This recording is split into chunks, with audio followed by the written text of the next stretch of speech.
Welcome to the deep dive. Today, we're embarking on a really fascinating exploration. We're looking into the life, the work, and maybe most importantly, the educational philosophy of Dr. Bhimrao Ramji Ambedkar. Yeah, and we've got quite a bit to draw on here. Biographical sketches, analyses of his thought. They really paint this picture of an incredible figure. Absolutely. Jurist, economist, politician, social reformer, educationist. Oh, and the main architect of the Indian Constitution. Quite the list. It really is.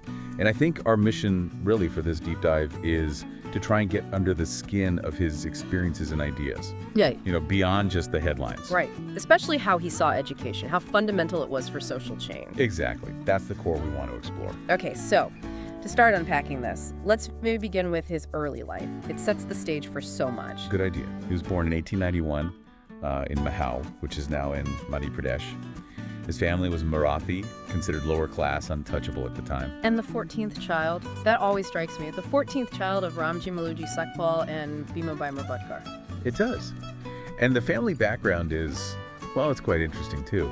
His ancestors had actually served in the British East India Company Army. Right, and his father rose pretty high, didn't he? Subedar in the British Indian Army. He did. And this background seems to have instilled a real belief in the power of education. His father was apparently quite insistent that his sons get schooling. But even with that family push, his own school experience, it sounds incredibly difficult, defined by segregation, discrimination. Oh, absolutely. It's hard to even picture it now, not being allowed inside the actual classroom. Yeah, having to wait for someone higher caste, often the peon, to pour water for him, but from a height, so there's no contact. That whole no peon, no water situation he described. It's brutal. And needing his own gunny sack to sit on, separate from everyone else. These weren't small things, were they? They were constant daily reminders of his supposed place. You can see how deeply that would impact someone's view of society. Undeniably. These experiences were just fundamental.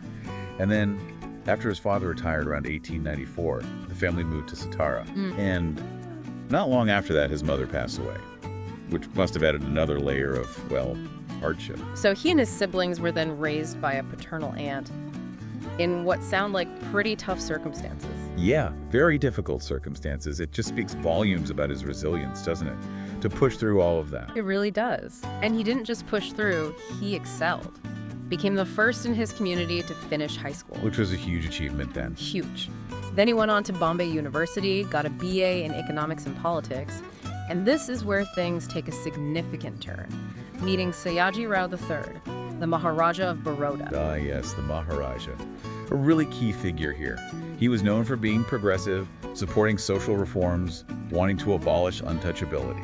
And he saw something in Ambedkar, clearly. He definitely did. Recognized his intellect, his potential, and crucially, he sponsored Ambedkar's further education abroad. That sponsorship was everything, wasn't it? Opened doors that would have otherwise been firmly shut. First stop, Columbia University in New York. Right, where he got his master's and then a PhD. And it's fascinating to think about the influences there, like John Dewey. Dewey's ideas on democracy. You can imagine how they'd resonate with someone experiencing such profound exclusion. Absolutely. Democracy as something lived, practiced, not just theoretical. It likely fed into his vision for India. And remember, he didn't just stop at one PhD, he earned 3 in total. 3. It's just staggering, the drive, the intellectual hunger. Truly remarkable. And his studies continued at the London School of Economics, the LSE. And alongside all this, he had this incredible gift for languages, and 9 of them. Hindi, Pali, Sanskrit, English, French, German, Marathi, Persian, Gujarati. Yeah, imagine the breadth of knowledge that unlocks. Access to so many different text perspectives in their original forms. It definitely provided a powerful foundation for what came next. For sure. When he returned to India in 1917, his first role was actually military secretary back in Baroda. Right, but then he moved into academia.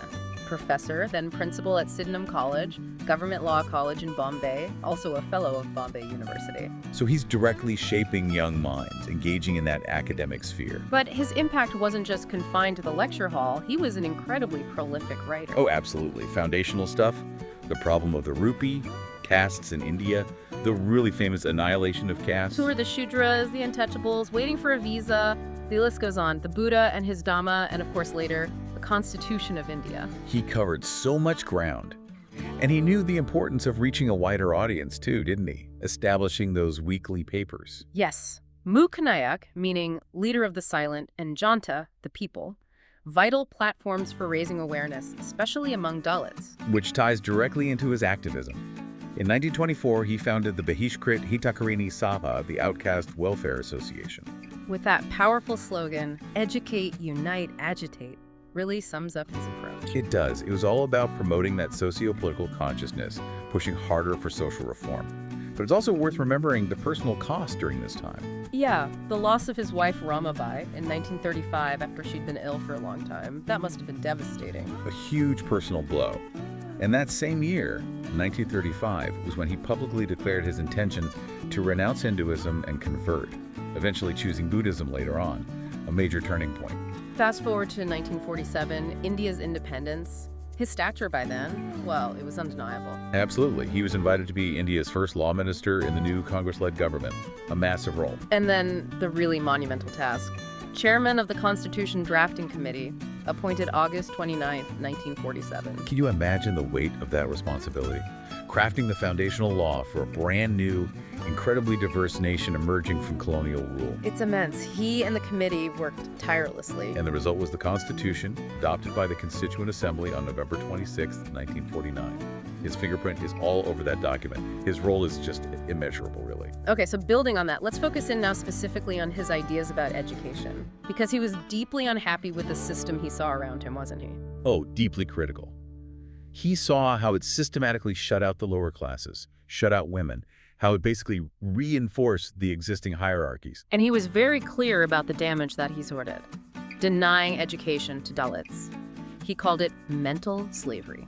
That's such a powerful phrase, isn't it? Mental slavery. He saw it leading to moral decline, economic weakness, social backwardness, essentially robbing people of their dignity, their agency. He also really admired the earlier work of people like Mahatma Jyotirao Phule. Yes, Phule's pioneering efforts in starting schools for girls and for untouchables, often against huge resistance. Ambedkar saw the importance of that legacy. And Ambedkar himself became a really strong voice early on for making education free and compulsory for everyone, especially for the poor and for Dalits. And this wasn't just talk. He pushed for it to be enshrined in the Constitution. You see it reflected in articles like 28, 29, 30, 45, 46, 350, dealing with educational rights and protections. He really understood how to use the legal framework for social ends. Exactly. For him, education wasn't just, learning facts or skills. It was the absolute key to social progress. Right. It was about overcoming ignorance, breaking down prejudice, allowing individuals to reach their full potential. And to understand their rights, their responsibilities as citizens. He saw it as essential for building a fair society. He literally called it a weapon of social change. That's a strong statement, a weapon. It is. Because it wasn't just about earning a living, though, that was important. It was fundamentally about liberation. Liberation from ignorance, yes, but also gaining the strength to fight injustice, to fight humiliation. That quote of his really captures it. Education is what makes a person fearless, teaches him the lesson of unity, makes him aware of his rights, and inspires him to struggle for his rights. It connects directly back to that slogan, doesn't it? Educate, unite, agitate. Education is the foundation.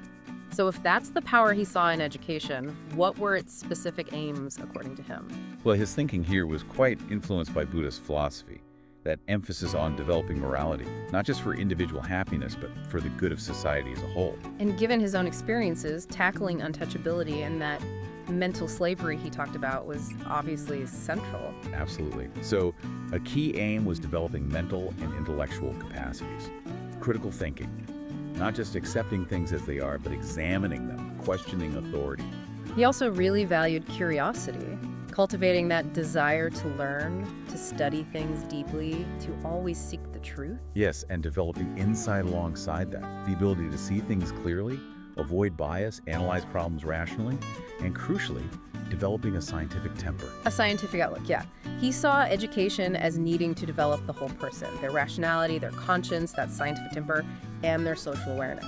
He used the terms moralization and socialization too, seeing education as the bedrock, the foundation of civilization and culture. And it was tied into building a democratic society as well, right? Fostering values like freedom, equality, leading towards brotherhood, social justice. Definitely. And maybe especially important for the communities he came from, instilling a sense of self-respect, of dignity, reclaiming that fundamental human worth. And this ties into something he said that's quite striking. character is more important than education. Right. His point was, an educated person without character, without humility, without ethics, could actually be dangerous, maybe more so than someone without formal schooling. So education had to have that strong moral, ethical dimension to be truly valuable for social change. Exactly. And finally, on a practical level, he did see education as helping people find the right vocation, the right path in life. Okay, so that covers the aims. What about the practicalities? Curriculum, teaching methods, discipline? He argued for a curriculum that was the same for everyone, homogeneous, no discrimination, and it needed to be useful, based on the principle of utility, relevant to people's lives. And well-rounded, too. Yes, definitely.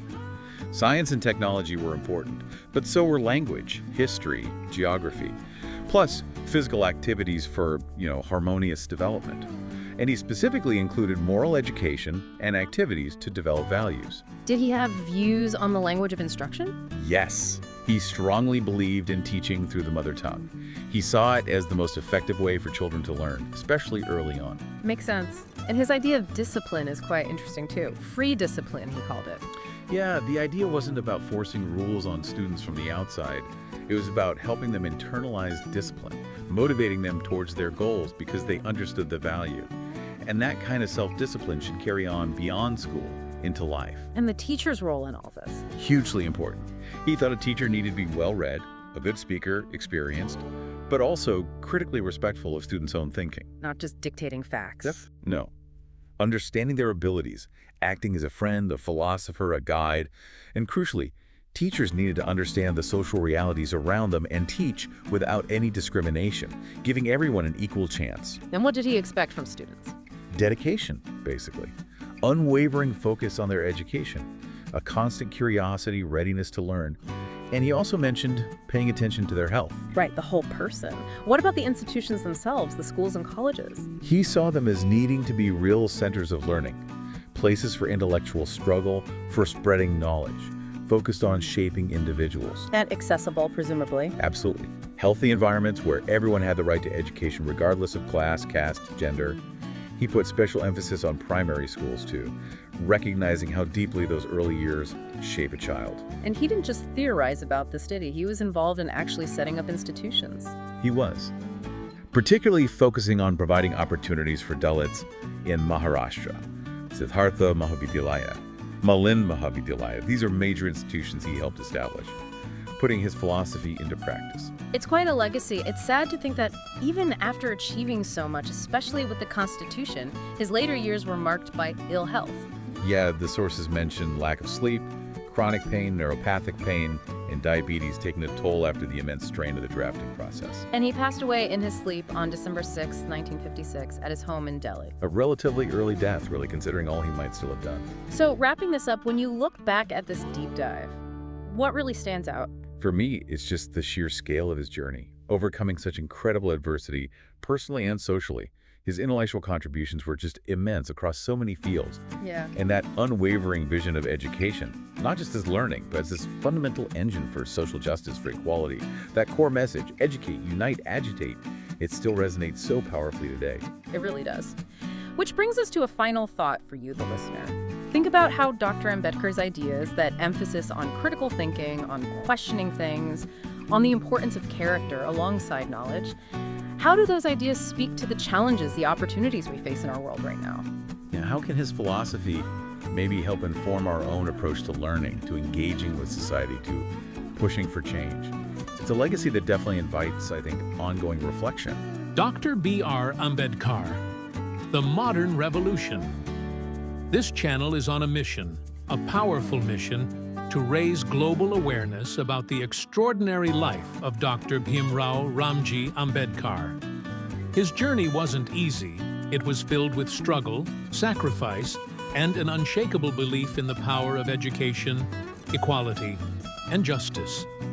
He wasn't just the architect of the Indian Constitution. He was a visionary whose ideas can still ignite change in the hearts of today's youth around the world. Whether you're a student, an activist, a thinker, or just someone hungry for inspiration, Ambedkar's story proves that no obstacle is too big when your vision is strong and your heart is determined. So if you believe in a future built on justice, knowledge, and equality, help us spread his message. Like this video, subscribe to the channel, and hit that bell icon so you never miss a new episode from this life-changing series. Thanks for watching, and we're really happy to have you with us on this journey. Stay tuned. In our next episode, we'll dive into another powerful chapter from the life of Dr.B.R. Ambedkar, a man who turned his pain into power and his vision into revolution. See you soon.